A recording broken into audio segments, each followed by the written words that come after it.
చచ్చిపోదామని పరిగెడుతున్నటువంటి సుగ్రీవుణ్ణి చూసి పరిగెత్తుకొచ్చి రామలక్ష్మణులను కలిసి మాట్లాడి తన భుజముల మీద కూర్చోబెట్టుకుని వాళ్ళని తీసుకెళ్లి సుగ్రీవుడితో అగ్ని సాక్షిగా స్నేహం చేయించినటువంటి స్వామి హనుమ చచ్చిపోవాలనుకున్న సుగ్రీవుడికి ప్రాణం పోసి నిలబెట్టారు.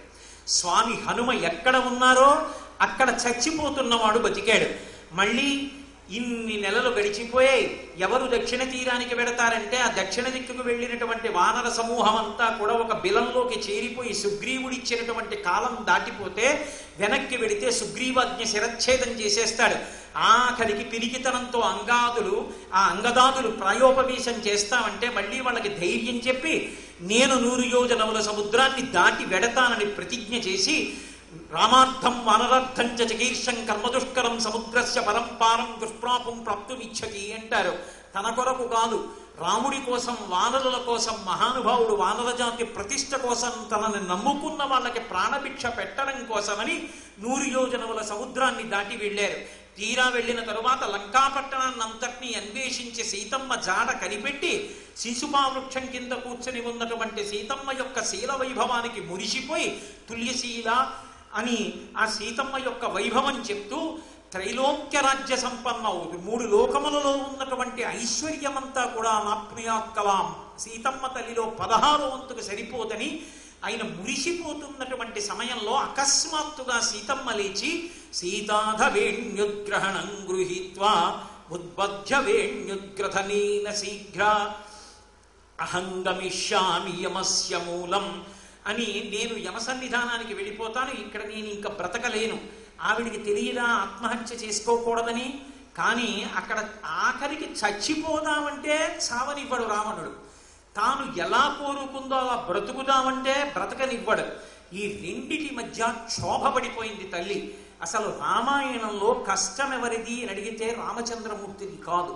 ఎందుచేత అంటే కష్టాలలోకెల్లా పెద్ద కష్టం ఏమిటంటే తన కష్టాన్ని చెప్పుకోవడానికి ఒక మనిషి లేకపోవడం. ఒక మనిషి పక్క నుండి కష్టాన్ని చెప్పుకున్నాడు అనుకోండి, ఆ చెప్పుకున్నటువంటి కారణం చేత శాంతి కలుగుతుంది. రామచంద్రమూర్తికి పక్కన లక్ష్మణస్వామి ఉన్నారు, హనుమ ఉన్నారు, సుగ్రీవుడు ఉన్నారు, వానరులు ఉన్నారు. సీతమ్మకి ఎవరున్నారు? ఎవ్వరు లేరు. తల్లి 10 నెలల పాటు ఏడుస్తూనే ఉంది. అశ్రుపూర్ణముఖీం దీనాం కృషాం అనసనీనచ అని వాల్మీకి మహర్షి వర్ణించినట్టు బాష్పధారలు కారి కారి ఆమె యొక్క వక్షస్థలాన్ని ఆచ్ఛాదించినటువంటి ఆ పవిట అంత తడిసి ముద్దైపోయింది. అంత ఏడ్చింది తల్లి. అంత కష్టంలో ఆవిడ ఉండి ఇక నేను బ్రతకడం సాధ్యం కాదు, నేను ఎలా బ్రతుకుదాం అనుకుంటున్నానో అలా నన్ను బ్రతకనివ్వడని ఇక తాను శరీరం విడిచిపెట్టేయాలని నిర్ణయం చేసుకుని అక్కడ విడిచిపెట్టడానికి కనీసం కత్తి కానీ విషం కానీ ఇచ్చేవాడు లేడని తాను ఏ చెట్టు కింద కూర్చుందో ఆ శిశుపావృక్షపు శాఖనే ఉంచి తన జటనే తన కంఠం చుట్టూ ఉరిపోసుకుని ఆ శిశుపావృక్షపు కొమ్మకు కట్టి ఇంకా విడిచిపెట్టేద్దాం అనుకుంటోంది. అక్కడ బ్రతికించారు సుగ్రీవుణ్ణి, బ్రతికించారు రామచంద్రమూర్తిని, నేను వెడుతున్నానని బ్రతికించారు సుగ్రీవుణ్ణి. మళ్ళీ హనుమ వెడుతున్నారు, సీతాదర్శనం అవుతుంది, మాట నిలబడుతుందని. ఇక్కడికి వచ్చారు, సీతమ్మ ప్రాణం విడిచిపెట్టేయడానికి సిద్ధంగా ఉంది. అటువంటి స్థితిలో అకస్మాత్తుగా ఆమె లేచి ఉరిపోసుకుంటూ ఉంటే ఆ శిశుపావృక్షం మీద కూర్చున్నటువంటి హనుమ అంతటి వారు ఏం చెయ్యాలో ఆయనకు అర్థం కాలేదు. ఏవం బహువిధాం చింతాం చింతయిత్వాం మహాకపి సంసర్వం మధురం వాక్యం వైదేహ్య వ్యాజహార అంటారు మహర్షి. బహువిధముల చింతన చేసి ఇప్పుడు నేను ఏం మాట్లాడతాను, నేను బ్రాహ్మణుళ్ళ సంస్కృతంలో మాట్లాడితే వచ్చినది వానరం ఏమిటి, సంస్కృతంలో మాట్లాడుతోంది ఏమిటని సీతమ్మకి అనుమానం వస్తుంది. పోనీ ఇప్పుడు నేను ఏదైనా మాట్లాడినా కూడా పైకి చూసి వానర రూపంలో రావణాసురుడే వచ్చాడనుకుంటుంది. పైగా నేను మాట్లాడితే పైనుంచి ఎవరో మాట్లాడుతున్నారని గుర్తించినటువంటి రాక్షసులు లేచి నాతో యుద్ధం చేస్తే యుద్ధం జరిగినప్పుడు జయాపజయములు విధి నిర్ణీతములు కనుక నేను గెలవవచ్చు, రాక్షస స్త్రీలు గెలవవచ్చు, ఎవరు గెలిచినా సీతమ్మని మళ్ళీ తీసుకెళ్లి రావణాసురుడు ఎక్కడో ఎవ్వరికీ తెలియని చోట దాచేస్తే నేను వచ్చి ఇంత కష్టపడి చతురంగుళమత్రోపినావకాశస్య విద్యతే రావణంతఃపురే తస్మిన్ యంకపిర్న జగాయ సహ అని 4 అంగుళాలు విడిచిపెట్టకుండా లంకాపట్టణాన్నంతటినీ శోధించినటువంటి ఫలితం నిష్ప్రయోజనమైపోతుంది. కాబట్టి నేను ఇప్పుడు ఏం చెయ్యాలని వ్యాకులత పొందితే హనుమ నోటి వెంట ఎప్పుడు ఎక్కడ ఏది మాట్లాడాలో అర్థం కాని స్థితిని పొందేశారు. మహానుభావుడు అటువంటి స్థితిని పొందేస్తే అప్రయత్నంగా ఆయన నోటి వెంట వచ్చేటటువంటిది రామనామామృతం. రామకథ చెప్తారు. ఆయన వెంటనే రామకథ మొదలుపెట్టారు. రాజా దశరథో నామ రజకుంజరమాజిమాన్ పుణ్యశీలో మహాకీర్తి రుజుర్రాసి మహాయశ. ఏదో సంపూర్ణ రామాయణ ప్రవచనం చేసినట్టు, సుందరకాండ ప్రవచనం చేసినట్టు గంటల గంటల రామకథ చెప్పుకుంటూ పైన శిశుపావృక్షం మీద కూర్చుంటే ప్రాణాలతో ఉండడానికి ఆ తల్లి సిద్ధంగా లేదు. విపరీతమైనటువంటి నిర్వేదానికి గురై తన జటని కంఠం చుట్టూ తిప్పుకుని శిశుపావృక్షపు కొమ్మకి కట్టేసి ఇక కొమ్మ విడిచిపెడితే ఆవిడ శరీరం తేలిపోతుంది. ఈ లోపల ఆవిడికి బ్రతకాలన్న ఆశ కలగాలి. అంటే ఎంత తొందరగా మాట్లాడాలి, ఆవిడ చెవిలో ఎంత తొందరగా వెళ్ళాలి, ఎంత తొందరగా ఆవిడికి బ్రతుకు మీద ఆశ పుట్టాలి. అందుకే ఎంత తొందరగా చెప్పేశారంటే రామకథని ఎక్కడ ఎంత ఎప్పుడు ఎలా మాట్లాడాలో ఆయనకే తెలుసు. అందుకే వాక్యజ్ఞుడు మహానుభావుడు. ఆయన పాదములు పట్టుకున్న వాడికి మాట్లాడడం అనేటటువంటి కళ అబ్బుతుంది.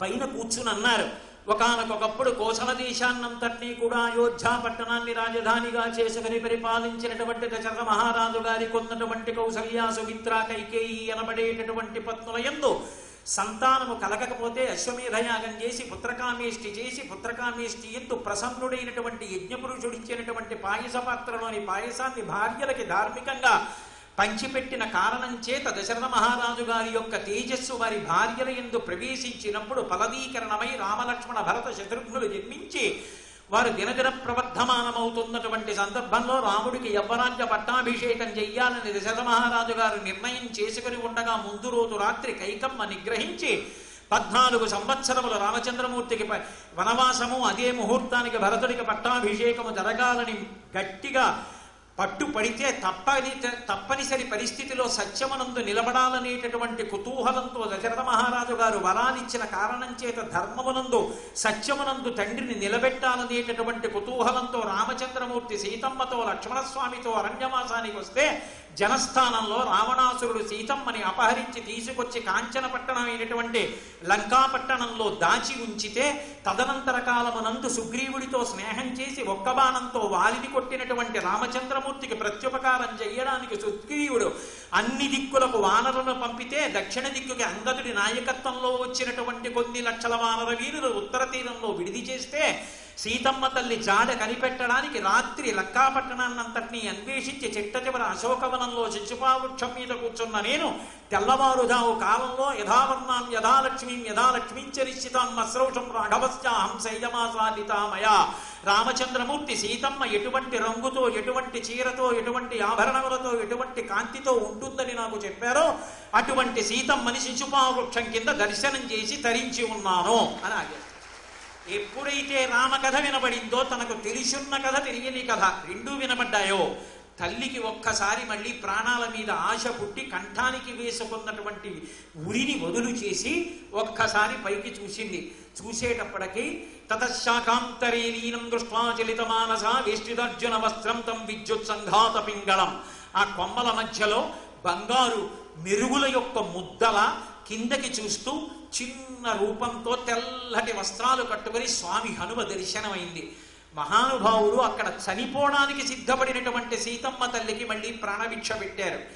మళ్ళీ అదే సీతమ్మకి ప్రాణభిక్ష పెట్టి మళ్ళీ సముద్రం దాటి వచ్చేస్తుంటే పెద్ద రవం ఒకటి చేశారు. చేస్తే అక్కడ ఉన్న వానరులందరికీ ప్రాణాలు ఇలా ఉన్నాయి. హనుమ సీతమ్మ తల్లి దర్శనం చేశారా వీళ్ళ ప్రాణాలు నిలబడతాయి, లేదా సుగ్రీవుడు చంపేస్తాడు. ఏమిటి దానికి అర్థం? అంత నాదం చేశాడంటే సీతా దర్శనం అయిందా అవలేదా అంటే సర్వదా కృతకార్యంస హనుమాన్ నాత్ర సంశయ. ఆ రామ ఎప్పుడైనా హనుమకి ఒక కార్యం అప్పజెపితే ఆ కార్యం అవకపోవడం అన్నది ఉండదు. అటువంటి హనుమ అంత పెద్ద నాదం చేశారు అంటే సీతామాత దర్శనం అయింది అన్నారు.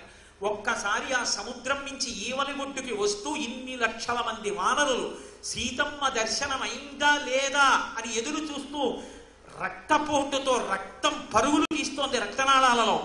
ఒంటికాలు మీద ఎదురు చూస్తుంటే దృష్ట్వా సీతేతి విక్రాంత సంక్షేపే నంజవేదయత్. చూడబడెను సీతమ్మ అన్న మాట చెప్పి ఇంతమంది వానరుల యొక్క ప్రాణాలు నిలబెట్టారు. అయింది.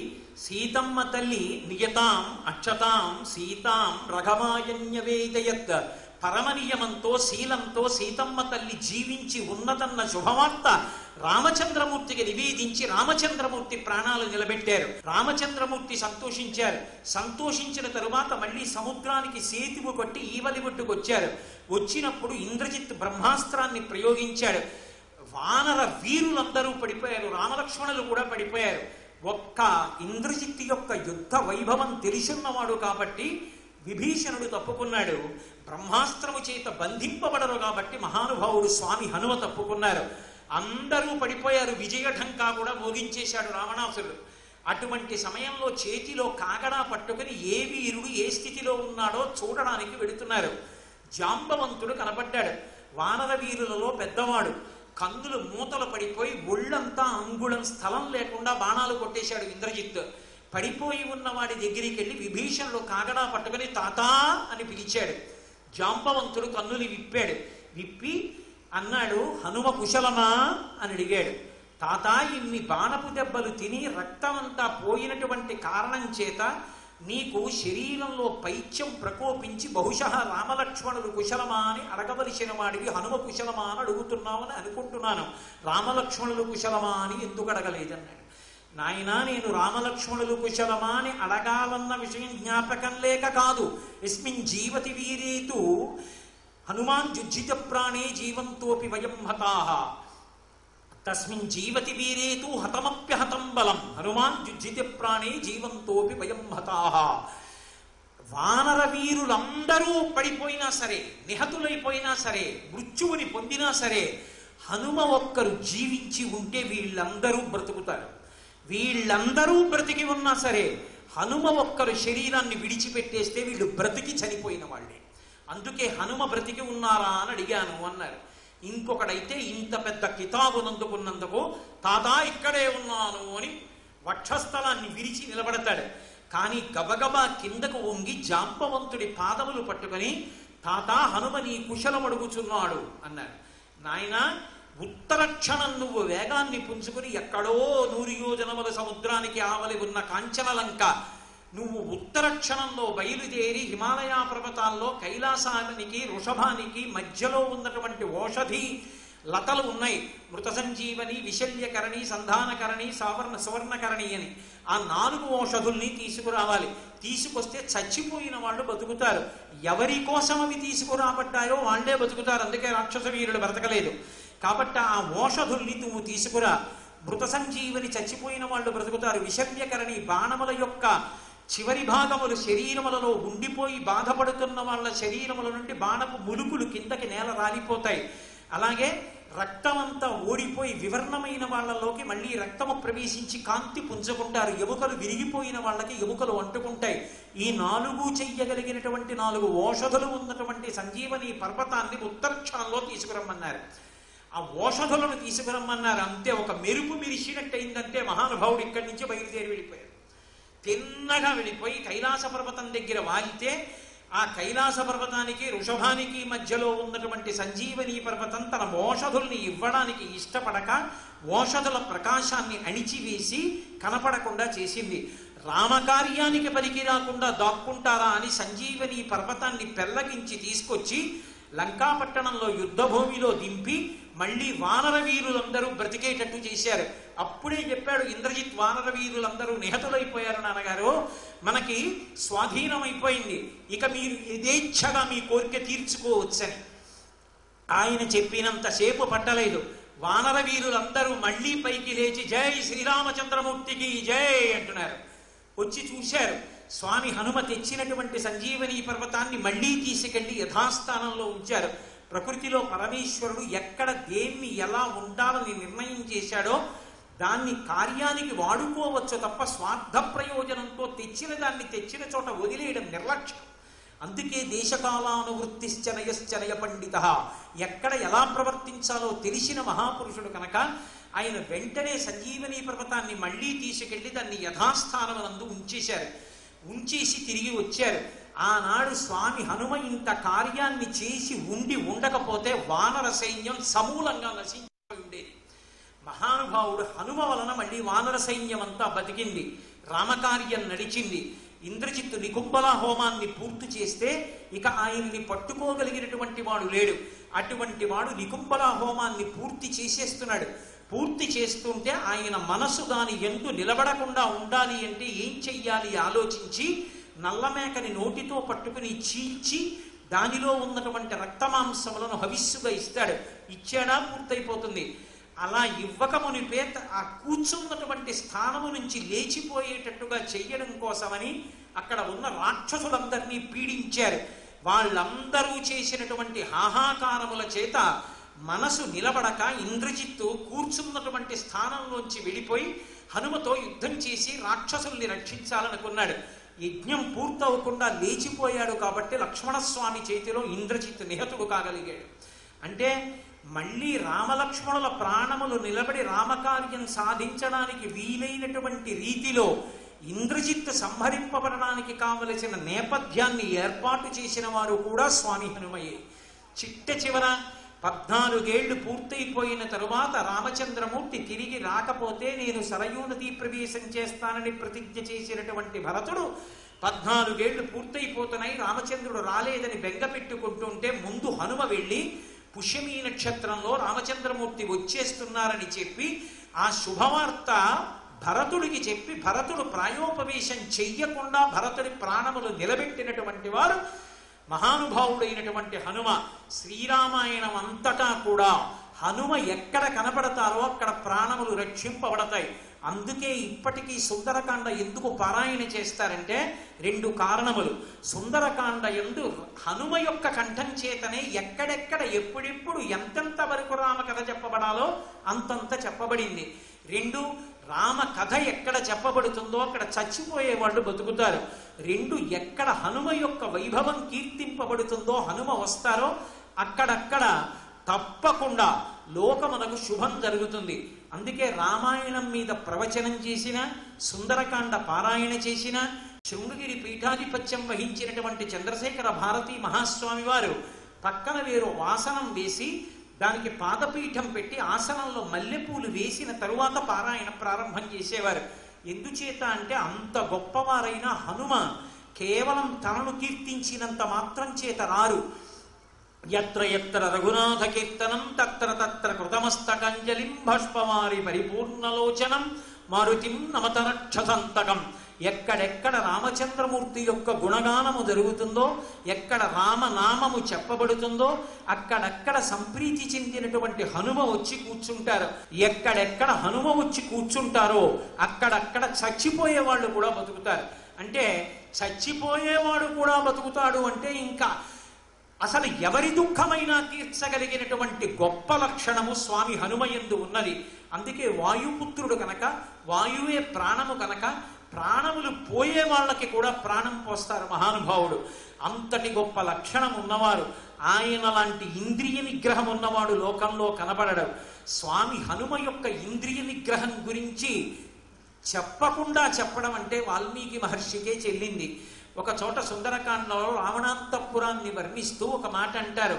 సవేశ్వజాలం బలవాన్ దదర్శాం వ్యాసక్త వైఢూర్య సువర్ణజాలం యథామహస్రావృషిమేఘజాలం విద్యుచ్చినద్ధం సవిహంగజాలం అంటారు. రావణాంతఃపురంలో ఒక చోట ఒక కిటికీకి ఒక పరదా కట్టబడింది. ఆ పరదా ఎంత గొప్పగా ఉంటుందంటే ఆకాశంలో పక్షులు మేఘమండలం మీద ఎగిరితే ఎలా ఉంటుందో దాని జాలు కదిలితే అలా ఉంటుంది. ఆ ఒక్క కిటికీని చూడడానికి, కిటికీ జాలు చూడడానికి హనుమతల బలాన్నంతటినీ పెట్టి చూశారు. ఎందుకు కిటికీ జాలు చూడడానికి బలం ఎందుకు అంటే దాని వైపు చూసిన వాడు కన్ను తిప్పుకోలేడు. ప్రసాదమాలావితాం స్తంభై కంచనరాజతై శాతకుంభమైర్జాలై గంధర్వనగరోపమాం సంతతాం వివిధై వృక్షై అని అక్కడ లేని చెట్లు లేవు, అక్కడ లేని ఉద్యానవనాలు లేవు, అక్కడ లేని బంగారు మేడలు లేవు, అక్కడ లేని భోగాలు లేవు. అటువంటి చోట కూడా నచాకులీనా నచహీన రూపా న దక్షిణానానుపచారయుక్త భాగ్యాభవత్తస్య నహీన సత్వా నచాపి కాంతస్య నకామనీయ. అక్కడ పడుకున్నటువంటి ఆడవాళ్ళందరూ కూడా ఉత్తమమైనటువంటి స్త్రీలు. ఇంతమంది స్త్రీలను చూసినా, ఈ అంతఃపురాన్నంతటినీ చూసినా, అంత గొప్ప గొప్ప అలంకారాలు చూసినా ఆఖరికి వంటశాలలో ఉన్నటువంటి వండబడిన వస్తువుల వంక చూసినా, వాటి వాసనలు పీల్చినా, పానశాలలో మత్తెక్కించేటటువంటి ఆ పానపాత్రల నుంచి వచ్చిన వాసనలు చూసినా ఇది సీతమ్మ ఉన్న జాడ కాదు, సీతమ్మ లేదని విడిచిపెట్టి వెళ్ళిపోయారు తప్ప ఒక్క దాని చేత కూడా ఆకర్షింపబడి నిలబడలేదంటే ఆయన ఇంద్రియ నిగ్రహం అటువంటి. బ్రహ్మచారి అయినటువంటి హనుమ మహానుభావుడు, దేని చేత కూడా ఆయన మనసు విచలితము కాదు. ఏ కార్యం కోసం బయలుదేరి వచ్చారో ఆ సీతామాత దర్శనం తప్ప వినా ఎంత గొప్ప వస్తువు ఆయన కళ్ళకి కనపడినప్పటికీ కూడా దాని చేత ఆకర్షితులై అలా నిలబడిపోవడం కానీ, వచ్చిన కార్యాన్ని మర్చిపోవడం కానీ ఆయన యందు ఎప్పుడూ లేదు. గుక్కెడు మంచినీళ్లు ఆయన సుందరకాండలో తాగారు అని వాల్మీకి మహర్షి చెప్పలేదు. అంటే అంత కష్టపడినప్పటికీ కూడా కించిత్ ఆహారాన్ని కానీ కొద్దిగా పానీయాన్ని కానీ ఆయన పుచ్చుకోలేదు. అంటే సీతమ్మ తల్లి దర్శనం కోసం ఆయన ఎంత తపస్సు చేశారో అర్థమవుతుంది. అంతటి మహానుభావుడు తన్ని తాను పరిశీలించుకోవడం అంటే ఆయన తరువాతే.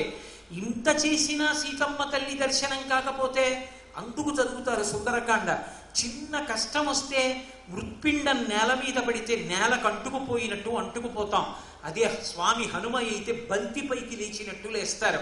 అనిర్వేద శ్రియోమూలం అనిర్వేద పరం సుఖం అనిర్వేదో హి శరతం సర్వార్థేషు ప్రవర్తక కరోతి సఫలం జన్మో కర్మయత్తత్ కరోతి సహ తస్మాద్ అనిర్వేద కృతం యత్నం చేష్టేహేముత్తమం అంటారు. ఎవడు దుఃఖానికి శోకానికి లోనైపోతాడో వాడు జీవితంలో దేన్ని సాధించలేడు. ఎవడు ప్రయత్నంతో ఉత్సాహాన్ని పుంజుకుని సంతోషాన్ని కల్పించుకుని కార్యాన్ని సాధించడానికి ప్రయత్నం చేస్తాడో అటువంటి వాడు సాధించలేనటువంటి కార్యం లేదు. అందుకే సీతాన్వేషణాన్ని మళ్ళీ రెట్టించిన ఉత్సాహంతో చేస్తానని లంకాపట్టణాన్ని అంతటినీ అన్వేషించారు. 4 అంగుళాలు విడిచిపెట్టకుండా చూసినప్పటికీ కూడా ఎక్కడా సీతమ్మ తల్లి యొక్క దర్శనం అవ్వలేదు. ఎందుకు నాకు సీతమ్మ తల్లి దర్శనం అవ్వలేదని ఆలోచన చేశారు. ఇక్కడ సీతమ్మ లేదందామా? దీర్ఘదృష్టితో చూడగలిగినటువంటి వాడు మహానుభావుడు. అదిగో ఆ జటాయువు యొక్క సోదరుడు ఆనాడు అక్కడి నుంచి చూసి చెప్పాడు. పైగా రామకార్యం మీద విడుతున్న వాళ్ళకి మాట సాయం చేసినంత మాత్రం చేత సంపాతికి కాలిపోయిన రెక్కలు వచ్చాయి. అంటే సీతమ్మ తల్లి ఇక్కడ ఉంది.